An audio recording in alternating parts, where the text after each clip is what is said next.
From balance sheets to battle drills. Welcome to accounts to arms. आज हम करने जा रहे हैं unit 2 that is human resource development. इससे पहले हमने कंप्लीट किया था human resource management. So management क्या था ये हमारा वहाँ पे? Management which means that the planning and managing of the employees of the human resource we are having. Human resource that means the valued asset we are having in our organization. तो अभी हमने human resource management के बारे में पढ़ा था। और उसके फंक्शंस इंक्लूड करते हैं the managerial functions as well as the operative functions. Managerial functions means that planning, organising, directing and controlling. And the operative functions में ये डेवलपमेंट वाले फंक्शंस आते हैं which include training and development, providing remunerations and providing safe working conditions, motivation to employees, and establishing industrial relations between them, and acting as a linking between the management and the employees working in our organization. तो आज हम यही development की functions करने जा रहे हैं। तो अभी आप स्लाइड्स देख लीजिए। पहले हम करेंगे meaning of the human resource development, the nature, objectives and difference between the human resource development and the personal and the role of HR manager according to different authors. Here we have having Lagan and Arthur Young and Ulrich, and that's it. So अभी human resource development होता क्या है? Human resource development refers to the process of developing human competencies and capabilities. Human competencies and capabilities, which means competency means that for a particular job, what particular skills and enhancements you are having and what you have to do to be at that particular position. Secondly, it focuses on enhancing the skills, knowledge, and potential of the employees. Thirdly, it aims to create a motivated, competent, and adaptable workforce. Adaptable workforce here means that either if you want to change their organization, organization means that the functional department, if you want to change, like if you want to shift from the marketing department to the sales department, so they should be adaptable to work into that conditions as well. Now it integrates the employee development with the organizational growth. हमने पहले भी पढ़ा था that your individual goal should lean with the organisational goals. ऐसा नहीं है कि आप सिर्फ ऑर्गेनाइजेशन को गोल्स को पूरा करे जा रहे हो और आपके इंडिविजुअल गोल्स हैम्पर हो रहे हैं वहाँ पे। You should align them both and then reach to a organisational goals. And then human resource development is a continuous and planned effort to improve human resource performance. Human resource that you are having in your organization, so they should be developed on a particular basis. ये एक continuous process है, यानी कि जब आपने recruit कर दिया उसके बाद भी ये प्रोसेस चलती जाएगी and you need to enhance their capabilities for their particular job they are having. Here comes nature of human resource development. That is, it is a continuous process, which means that the development never stops. Secondly, it focuses both on individual as well as organizational development. जैसे मैंने आपको पहले भी बताया that your goal is to be in the organization for the further for 5 years and you want growth. और organisation को भी चाहिए कि आप काम करो एंड यू बी देयर. आपको जॉब में एक स्टेबिलिटी चाहिए होती है and the organisation also needs that because वो आप पे पैसा खर्च कर रही है फॉर दैट योर डेवलपमेंट. यानी आपको लीडरशिप रोल प्रोवाइड कर रही है, आपकी ट्रेनिंग हो रही है, तो वो इसलिए कर रही है कि वो एम्प्लॉय उस पर्टिकुलर रोल के लिए कॉम्पिटेंट हो और वो फर्दर ऑर्गेनाइजेशन में स्टे करे and his individual goals should meet with the organisational goals. Thirdly, based on the systematic learning and performance enhancement, that means it should focus on the employee's growth and it should be people oriented. Fourthly, it encourages creativity, innovation, and adaptability. Again, the same thing that it increases the creativity and innovation, that it enhances the personnel and it makes you adaptable to further organizations and departments also. It promotes a positive work culture and human values. That means it creates a positive and learning work culture, यानी कि एक ऐसा work culture develop करना जहाँ पे you have also seen that ना there is a companies redressal grievance redressal mechanism having there. So it is to stop the grievance and other things in the organization that hampers the growth of the organization. So it is not just about the training, but it is a continuous improvement and growth of the organization. Here comes the objective of human resource development. So what is the objective? Why we are having human resource development in a particular organization? It is to develop the skills and competencies of the employees. I think I need not further explain this point. And it is to increase the productivity and organizational effectiveness.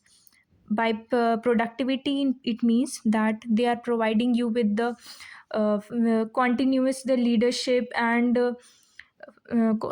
further the trainings and developments, the job rotation, and they are providing you with the performance appraisal. So it is to enhance your productivity, provide you motivation further. Then here comes to promote the personal and professional growth.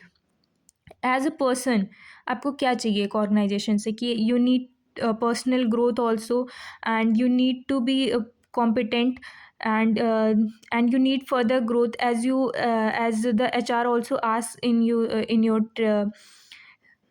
during your जब आपका वो interview ले रहा होता है then he also asks that where do you see yourself further. So you answer them by providing a diplomatic answer that you need a professional growth, that you need to enhance your skill in your 5 years and you need a better position from now where you are. So it means for the human resource development. Then it enhances adaptability to technological and structural changes. इसका मतलब क्या है यहाँ पे कि ये आपकी adaptability को एनहांस कर रहा है कि जैसे अभी आप बैंक में जाते हो तो अभी आप देखते हो कि कभी वो कैशियर जो है कोई दूसरे ब्लॉक में बैठा रहता है and then sometimes he shifts to another one. तो ये क्या शो कर रहा है? It is the adaptability that you are knowing other functions as well, you are not just stuck to one thing. यानी कि अगर टेक्नोलॉजिकल चेंजेस आए या फिर कुछ भी चेंजेस आए तो आप उसे किस तरह अडेप्ट कर ले रहे हो. अभी जैसे एआई का रोल आया तो फिर डेटा एंट्री रोल्स जो ऑपरेटिंग रोल्स थे वो सारे इरोड हो चुके हैं ना, वो सारे एआई काम कर रहा है. तो अगर आपको सिर्फ डेटा एंट्री का काम आता होता तो अभी तो आप मतलब you must be unemployed because of that. So इसीलिए आपको टेक्नोलॉजिकली भी इतना इन्हेंस कर देना कि you are adaptable to further changes as well. Then to foster the team spirit, motivation and leadership qualities. Team spirit, as you are working in an organization, you need to have एक positive आपके अंदर competency होनी चाहिए, एक positive competition की भावना होनी चाहिए. ये नहीं कि cut throat competition as you see in the government exams. You need not have that there. You need to create a positive work culture so that कि वो environment सिर्फ आपके लिए नहीं but also the other employees who are working there, it also enhances their growth also, and it will also provide you with motivation and leadership qualities as you will work in that organization. और आपको वो enhance करेगा एक leadership role की attain करने के लिए भी. Now here comes the difference between the human resource development and the personnel.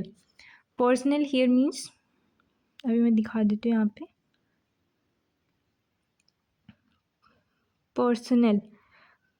Personal means personal वो खुद का निजी, ये इसकी बात नहीं हो रही है. Personal here means the human resource. यहाँ पे ह्यूमन रिसोर्स डेवलपमेंट और पर्सनल डेवलपमेंट की डिफरेंस की बात की गई है. Here the approach is proactive and developmental, and here in the personnel it is reactive and administrative. As we also इसके पहले हमने human resource development human resource management में भी पढ़ा था कि ये प्रोएक्टिव है. Proactive means it starts before the problem arises, and the personal means it is reactive, that is जब प्रॉब्लम अराइज होती है उसको ख़त्म करने के लिए then it is reactive approach, उसके बाद पर्सनल डेवलपमेंट आता है. फिर आते हैं एम्प्लॉय ग्रोथ एंड पोटेंशियल पे HRD का फोकस रहता है, and here it is focused on employees maintenance and control. यहाँ पे आप डिफरेंस देख पा रहे हो, here it is talking just about the maintenance and control, and here it is enhancing, that means employee की growth हो, उसका potential enhance हो। यहाँ पे it is not just talking about that you are providing it on a daily basis। ये एक step ऊपर जाके for the employees growth and potential to reduce the employee turnover, और ये टर्न मतलब एम्प्लॉयज़ एब्सेंटिज्म एंड टर्नओवर, और इसका objective है to enhance the human capabilities. और इसका आप ये देख रहे हो ये कितना नैरो है, that is it is just ensuring compliance and the discipline in the organisation, whereas the human resource development focuses to enhance the human capabilities through how it is providing you with the leadership, motivation, and the career planning, growth, job and enhancement, and the counseling. So it is providing you with the human capabilities। इसका scope देखते हैं, it provides training, career development, motivation. इसका role देख रहे हैं आप, only recruitment, recording and payroll, it is just for the small activities here. और यहाँ पे रिस्पॉन्सिबिलिटीज़ की बात कर रहे हैं, तो यहाँ पे सारे मैनेजर्स आते हैं, यहाँ पे सिर्फ पर्सनल की बात हो रही है। Next, the role of HR manager. Here talking about the role of manager, it should provide with the policy formulation. Policy formulation how? By developing the HR policies and the guidelines as it is mentioned. Secondly, as an advisor by providing expert advice to the management, acting as a linchpin role.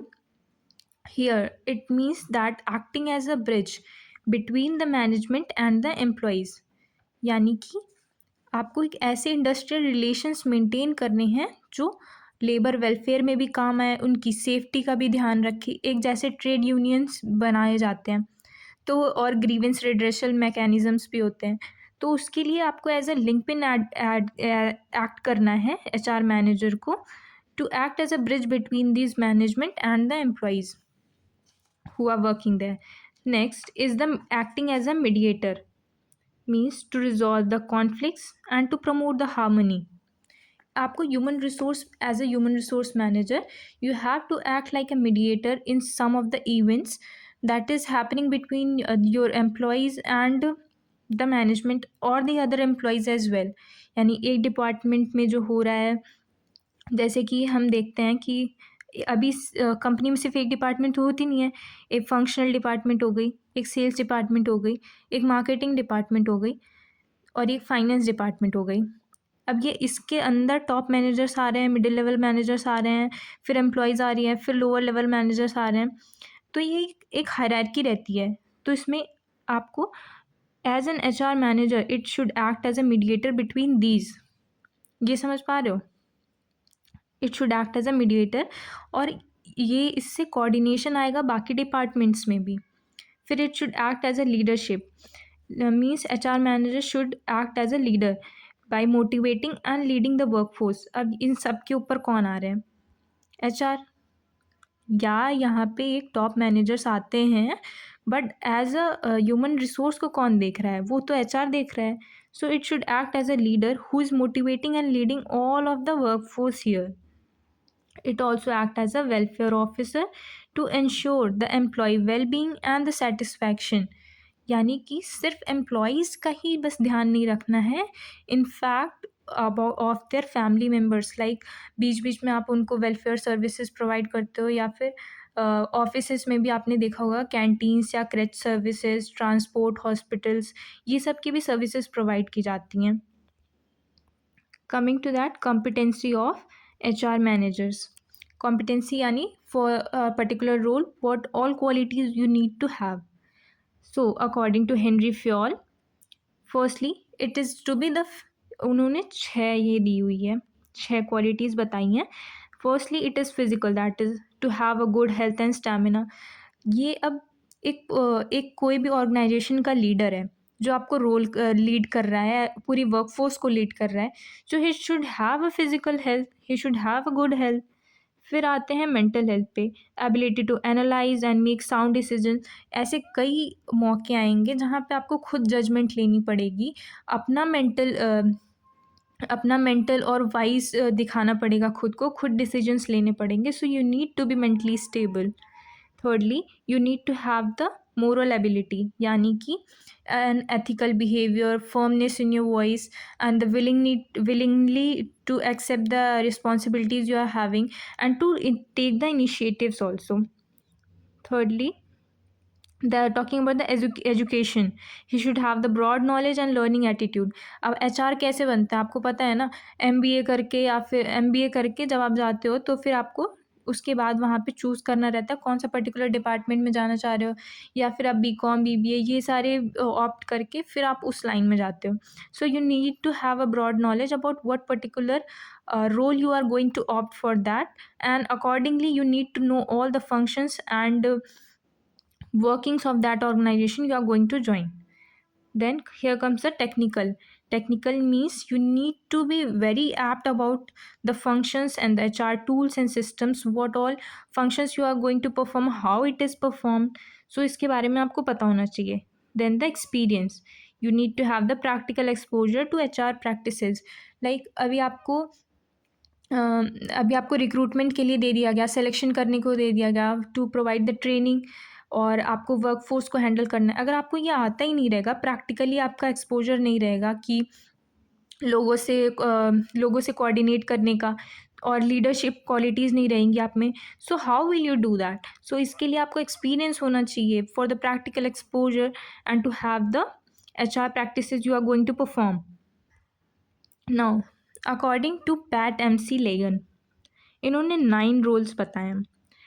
To act as a strategist, to act as an innovator, to act as a counselor, mediator, analyst, developer, communicator, acting as a change agent, and the facilitator. अभी आपको ये सारे ऐसे normal से ये 9 roles इतने, इसके बारे में तो आपको सिर्फ पता ही होगा, इसको इतना इन्हांस करने की ज़रूरत नहीं है. Acting as a counsellor, you know that the organisation में अगर कोई है तो उसे काउंसलर की तरह भी एक्ट करना होगा, टाइम टाइम पे एम्प्लॉयज़ को मोटिवेट करना होगा. Acting as a mediator between the 2 functional departments, acting as an analyst, acting as a developer, communicator between the organizations, the employees and the management. अभी आते हैं आर्थर यंग एंड उलरिच के competency model पे. इन्होंने human resource development का एक competency model तैयार किया, जिसमें इन्होंने 4 चीज़ों की बात की है. Firstly is the business mastery, यानी जो भी HR मैनेजर्स होंगे उन्हें उस ऑर्गेनाइजेशन के बारे में अच्छी तरह से पता होना चाहिए. That means he need to understand that about the economic and the financial capabilities of the organisation they are going to join, and he needs to know how to formulate the HR strategies and how to align them with the organizational goals. Coming to the HR mastery यानी कि उसको उस चीज़ में महारत हासिल होनी चाहिए. He need to be proficient, expert in that, यानी HR मैनेजर्स और प्रोफेशनल्स को एक्सपर्ट होना चाहिए उस चीज़ में, इन द बिहेवियरल साइंस, उसको पर्सनल को मैनेज करने में. पर्सनल यानी कि जो भी आपके पास असेट, ह्यूमन रिसोर्स जो आ रहे हैं, जो भी आपका असेट है, उसको आपको प्रॉपर तरीके से स्टाफ करना, ट्रेन करना, अभी ट्रेनिंग प्रोवाइड करना और उनका प्रॉपर रिक्रूटमेंट करना. यानी कि आप उनको रिक्रूट तो कर रहे हो, उसके बाद फिर on the job, of the job training provides करना, टाइम टाइम पे रिवॉर्ड्स देना, मोटिवेशन और कम्युनिकेट करना, उनके ग्रीवेंसेस को दूर करना, ये सब आपको आना चाहिए. Then change mastery, which means that he needs to manage the change what is going on in the organization, और उसको इफ़ेक्टिवली उसको इंटीग्रेट करना चाहिए, आना चाहिए उस ऑर्गेनाइजेशन में, जिसमें इंक्लूड होते हैं organisation. That means it needs to manage the organisational change effectively, यानी कि उसे इंटरपर्सनल चीज़ें आनी चाहिए, प्रॉब्लम सॉल्विंग स्किल्स आनी चाहिए, और उसके अंदर क्रिएटिविटी होनी चाहिए कि वो ऑर्गेनाइजेशन में नए तरीके से. अब आपको जैसे ट्रेनिंग के लिए बिठा दिया गया, अब आपको पता है कि 4 घंटे की ट्रेनिंग है, you will not be that much excited to have that training. So उसके लिए आपको क्रिएटिव तरीके से, आपने देखा होगा कई ऑर्गेनाइजेशंस में होता है कि अलग अलग तरीके से आपको या तो गेम खिला के या ऐसे ऐसे तरीक़ों से या फिर अलग अलग चीज़ों से आपको और तरीके से सिखाया जाता है। So you need to have that skill. After all we all are humans and we get bored. So आपको नए नए तरीके, क्रिएटिव तरीके, इनोवेशन करना पड़ेगा, नए नए चीज़ें निकालनी पड़ेगी। उससे आपके ऑर्गेनाइजेशन के जो एम्प्लॉयज़ होंगे, they will have a trust on you, they will communicate to you and they will want to get retained in the organisation for a long time. नहीं तो आपने देखा 6-6 महीने पे स्विच कर लेते हैं। कितनी बोरिंग ऑर्गेनाइजेशन है, बार बार ट्रेनिंग हो रही है, बार बार ये कराया जा रहा है काम, कुछ एक्साइटिंग नहीं हो रहा है। So you need to be that HR that is taking care of his human resource. Then the personal credibility means you need to have the build the trust and professional integrity between them। यानी कि अब जैसे भी उनको grievance बताना है, अब जैसे मैंने फंक्शनल डिपार्टमेंट की बात की और सेल्स डिपार्टमेंट की बात की, तो अभी यहाँ पे कोई प्रॉब्लम आ रही है, they need to communicate to home. Obviously अगर यहाँ पे कोई प्रॉब्लम आएगी तो बाकी डिपार्टमेंट्स भी इंटरकनेक्टेड है ना, तो उन पे भी असर पड़ेगा। So they need to tell that problem issues to others as well, to the top managers. और ऐसे अब ये टॉप मैनेजर के पास पहले, सबसे पहले प्रॉब्लम नीचे अराइज करेगी, फिर जाएगी टॉप मैनेजर के पास, फिर सीईओ, ऐसे ऐसे करके। तो ये इतने कॉम्पिटेंट होने चाहिए, ये इतने एचआर मैनेजर्स इतने ऐसे ट्रस्ट बिल्ड करना चाहिए उनको कि जो एम्प्लॉयज़ वगैरह हैं वो खुद ब खुद कोई भी प्रॉब्लम आए या फिर कुछ भी इश्यूज़ आ रहे हैं, वो उनको इफ़ेक्टिवली बता सकें कि क्या प्रॉब्लम आ रही है। सो इससे बाकी ऑर्गेनाइजेशंस में भी इंटीग्रिटी रहेगी और प्रोफेशनल इंटीग्रिटी है, ट्रस्ट बिल्ड रहेगा। तो इससे आपको अगर जैसे बाद में भी कि ये रहता है कि अरे हम कुछ भी मतलब एम्प्लॉयज़ में ही कुछ प्रॉब्लम आ रही है, तो आपने उन्हीं को नहीं बताया, फिर दोनों में कॉन्फ्लिक्ट हो गया। तो इससे क्या होता है कि ऑर्गेनाइजेशन का ही मतलब वो काम कम वो होगा कि हैम्पर करेगा। तो इससे आप अगर एचआर अच्छा रहेगा तो फिर वो उस ग्रीवेंस को रिड्रेस करेगा और मैटर्स को रिज़ॉल्व करेगा। तो इसके लिए क्या होना चाहिए, आपको ट्रस्ट बिल्ड होना चाहिए और आपको एज़ अ मैनेजर सब पे मतलब एक पर्सनल रिलेशन बना के रखना है उसके लिए। That's it for today and unit 3 your human resource management भी जल्दी आएगा। And like share and subscribe if you like these contents. Thank you.